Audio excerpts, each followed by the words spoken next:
Good morning दोस्तों। आपने हमारा पहला पार्ट 1 को बहुत अच्छी तरह से पसंद किया और मुझे बहुत अच्छा लगा। अब हम भाग 1 और पार्ट 2 लेके आ गए हैं, जो द लव ऑफ अट्रैक्शन का सीरीज है।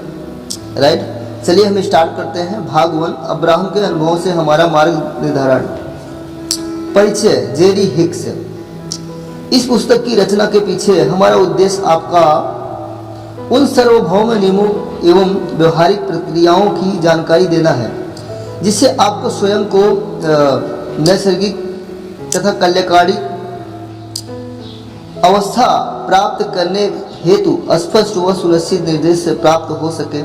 इस पुस्तक को पढ़ते समय आपको मेरे जीवन भर में एकत्रित किए गए प्रश्नों के सटीक व सशक्त उत्तर जानने का विशिष्ट व लाभदायक अनुभव प्राप्त होगा। आप इस आनंद आधारित व्यवहारिक आत्मनिधिकता के दर्शन के सफलतापूर्वक उपयोग से अन्य लोगों की उनकी अनुसार जीवन के वास्तविक स्वरूप को पाने के हेतु निर्देशक प्राप्त करने में उनकी सहायता कर सकते हैं। मुझसे बहुत से लोगों ने कहा कि मेरे इन प्रश्नों में उन्हें अपने प्रश्न प्रतिबिंबित होते दिखाई देते हैं, और जब आप अब्राहम के इन उत्तरों में स्पष्टता व प्रतिबंधित प्रतिभा का अनुभव करेंगे तो आपको अपने मन में लंबे समय तक अटके इन प्रश्नों के उत्तर जानकर वास्तविक संतोष प्राप्त होने के साथ ही हमारी स्तर व मेरी तरह अपने जीवन में नए सिरे से उत्साह का अनुभव होगा। और जब आप जीवन के इस ताज़ा नवीन दृष्टिकोण से यहाँ बताई बातों को व्यवहार में उतारने लगेंगे तो आप पाएंगे कि आप जो भी करना, बनना या पाना उसका स्वदेश सृजन करने में पूरी तरह सक्षम हैं। अपने जीवन में दृष्टि डालने पर मुझे याद आता है कि मेरा जीवन ऐसे अनंत प्रश्नों से परिपूर्ण था जिनमें संतोषजनक उत्तर मुझे कहीं से नहीं मिले। मैं पूरी गंभीरता से परम सत्य परम आधारित जीवन दर्शन के खोज में था। जब अब्राहम ने एस्टर व मुझे दृष्टि शक्तिशाली नियमों का स्पष्ट खुलासा करने वाली इन व्यवहारिक प्रक्रिया की जानकारी दी तो जिनकी मदद से हम विचारों व सिद्धांतों के परिणामों का प्रत्यक्ष देख सके,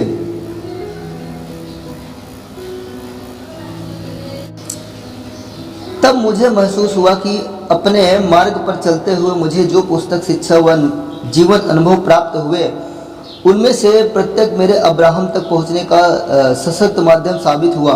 मैं आपके द्वारा इस पुस्तक को पढ़ने के बाद अब्राहम के बताए मूल्यों द्वारा स्वयं को खोजने हेतु मिले अवसरों के बारे में सोचकर बहुत प्रसन्न हुआ, और क्योंकि मैं इस बात से परिचित हूँ कि इन शिक्षाओं को हमारे जीवन के अनुभवों किस प्रकार विस्तार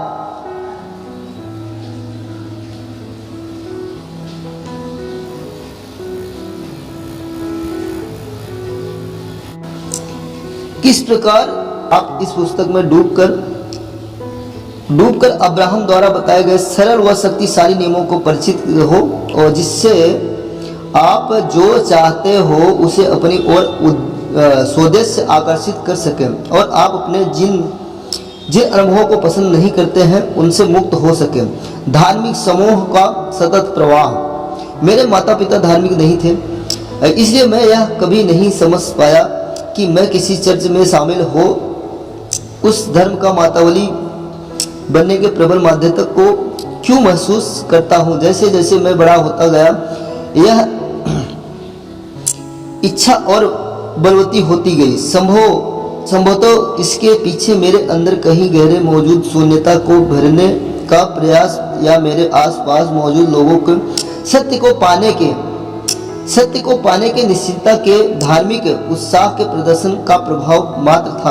अपने शुरुआती 14 वर्षों तक मैं 6 राज्यों का 18 विभिन्न घरों में रहा जहां मुझे भांति भांति के दर्शन को जानने का मौका मिला। इस तरह मैं क्रमानुसार एक चर्च से दूसरे चर्च की ओर दौड़ता रहा। हर बार मेरे हृदय में आशा का दीप टिमटिमाता रहता है। इसका दरवाजा के पीछे मुझे वह मिल जाएगा जिसकी तलाश में भटक रहा हूँ।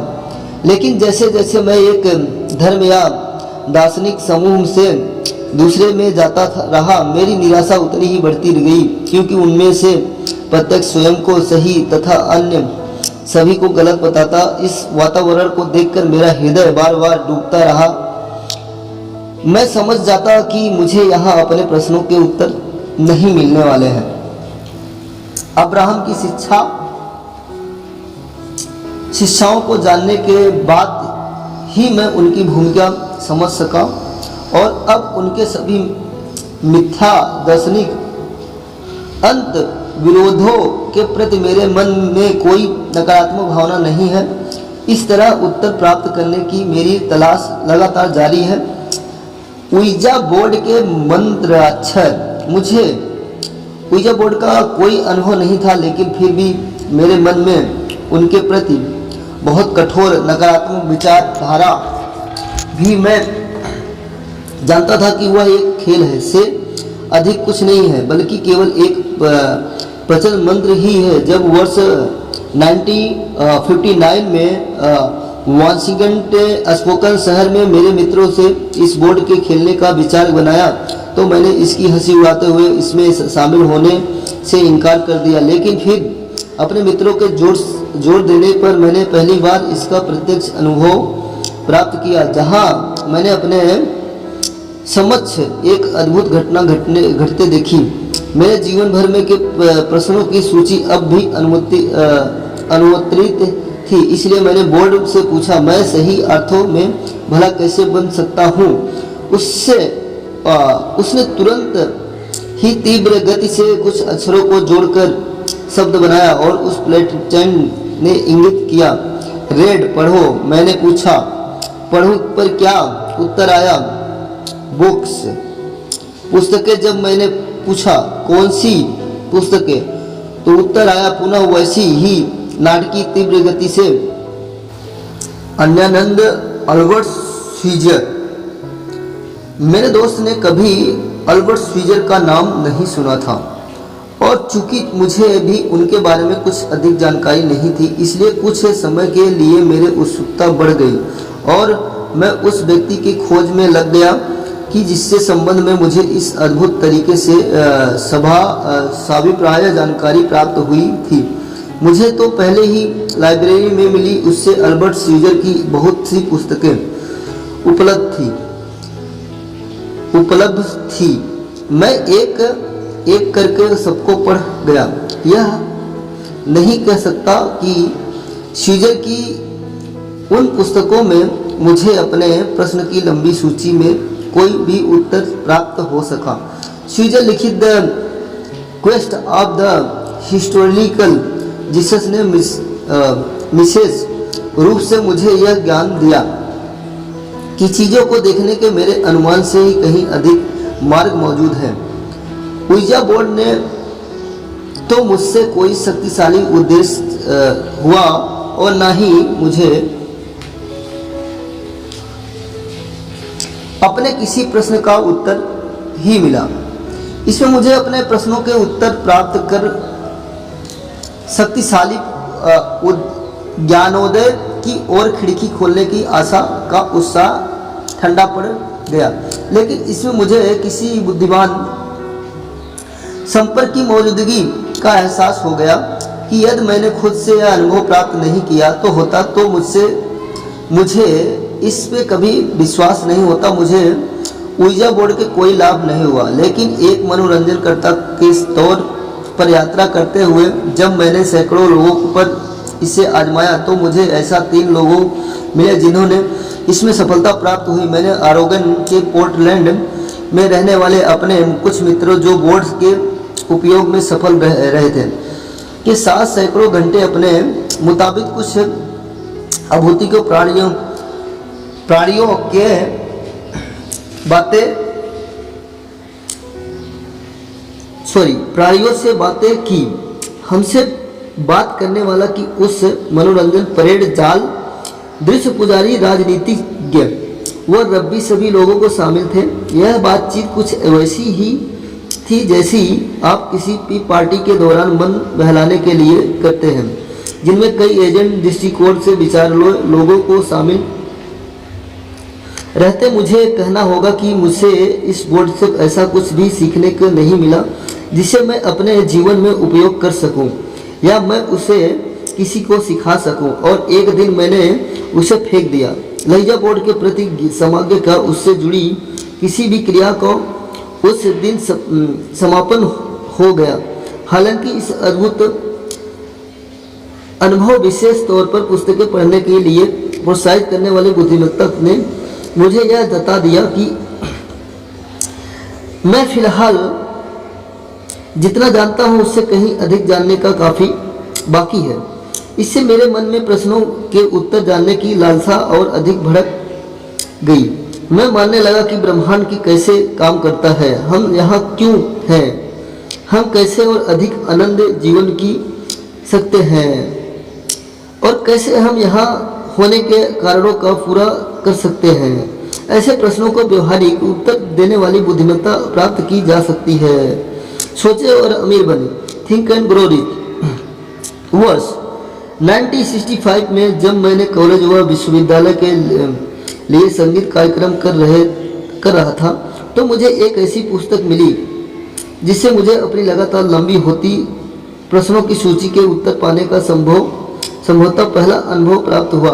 यह पुस्तक मोंटेना के एक छोटे से मोटल की लॉबी में काफी टेबल पर रखी थी, और जब मैंने उसे अपने हाथ में लेकर उसका शीर्षक पढ़ा तो मेरे भीतर अंतर विरोध फन फैलाने लगा।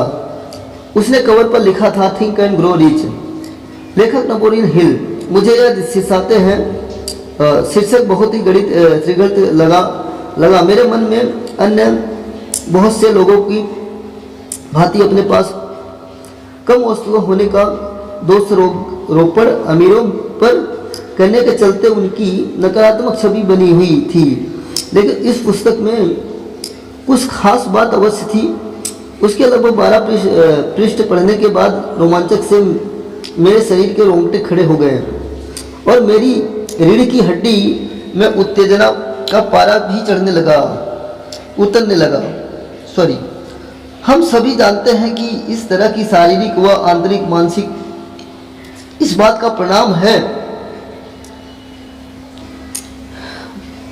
प्रमाण है कि आप कुछ बहुत महत्वपूर्ण करने का मार्ग अग्रसर है। इस पुस्तक ने मुझसे यह ज्ञान प्रस्तुत किया कि मेरे विचार बहुत महत्वपूर्ण हैं और मुझे जीवन में जो भी अनुभव मिलते हैं वो मेरे ही विचारों का प्रतिबिंब है। वह पुस्तक सम्मोहक मनोरंजक थी और उससे मुझे बताया सुझाव के अनुपालन के प्रेरणा मिली और मैंने यही किया। उससे बताई गई शिक्षाओं के अनुपालन से मुझे बहुत से लाभ हुआ।